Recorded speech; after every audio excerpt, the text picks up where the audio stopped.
How to buy official Cupid coin token. So this token came under the symbol of Cupid. Now before we start, this is not financial advice. I'm not professional or economic expert. So before investing in any project that you find on my channel, please do your own research. And also there is a referral code in the description. You can get free money rewards on crypto with the best referral code. Simply go below, fund your account, and enjoy the benefits. Check them out in the description.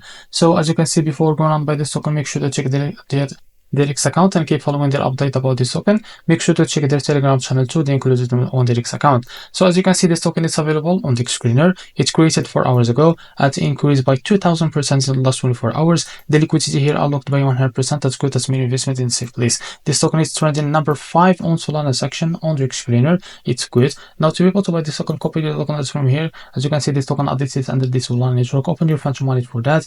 And now as you can see, click on swap here and make sure you have enough Solana in your wallet. Click here and paste the token address. So this is our token. Click on it, and now as you can see, type how much you want to buy. As you can see here, you will be able to see how much you receive. Now after that, select provider, for example Jupiter, and make sure to read all this information here. And now click on swap, and you will be able to redirect the Jupiter provider page to be able to buy this token. Now if you face any issue, go back to this page and switch the slippage from here or custom it, because most of the issues came from the slippage, and after that you can be able to buy this token without any issue. So this is how to buy Cupid token. If you found this video helpful, please like and subscribe. See you next video.